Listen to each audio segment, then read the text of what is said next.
Well, welcome back to Saturday Report, everybody. I'm Rita Cosby. A new column by our own Dick Morris is looking at the politics behind fusion. Here to break it all down for us is the always intriguing host of Dick Morris Democracy here on Newsmax and the author of an awesome best-selling book, The Return, Trump's Big 2024 Comeback. Dick, tell us about your column. This is so interesting. Well, we use nuclear fission to generate power and nuclear energy, and we do the same thing in politics, where we split an atom, it splits other atoms, and it causes a chain reaction that leads to an explosion. That's how we govern our politics. We divide, we use the division to generate energy.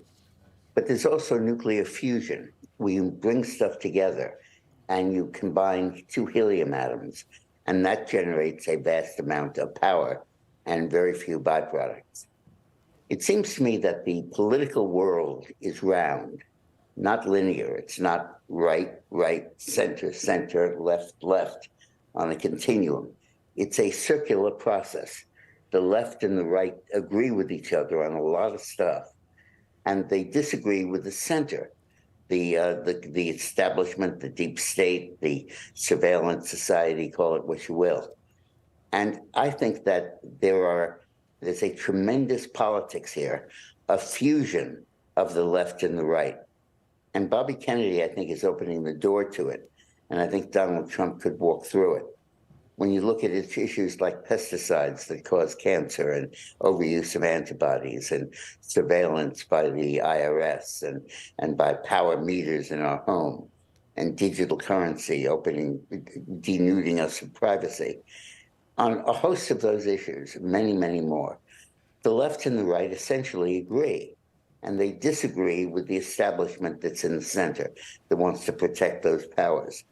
Now, Donald Trump is uniquely positioned to deal with that. He gets most of his money from small donations. He doesn't get much from big donors. So he's independent financially. He doesn't like the people in the power structure. He hates the FDA. He hates the CDC because he's dealt with them. He has all kinds of negative things to say about the intel community because they persecuted him.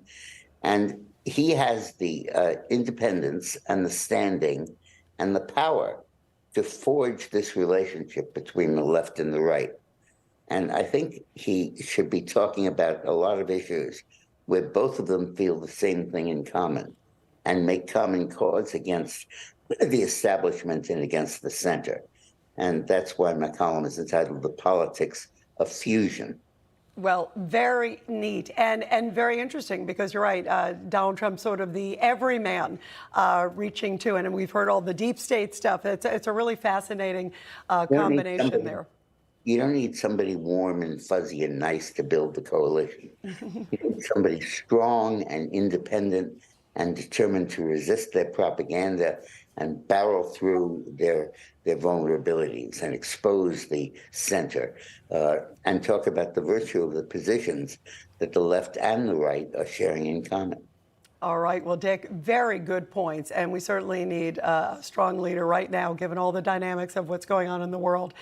Dick, always great to have you on, my friend. And I know you're going to be talking about this tonight. Wonderful to have you here and everybody. Oh, go ahead, Dick. I heard you talking. Go ahead, Dick. Prince Charles, now King Charles, embraced this theory. He could be king. Are you making that prediction? Because I think you're right. Yeah, I predict that he's going to be the next king. Thank you very much, Touche. Thank you. And everybody, remember, if you want to hear more of Dick's great commentary, be sure to catch him every Saturday right here on Newsmax. Dick Morris Democracy starts at 7:30 p.m. Eastern Time. You don't want to miss it. And be sure to check out his great best-selling book, The Return. And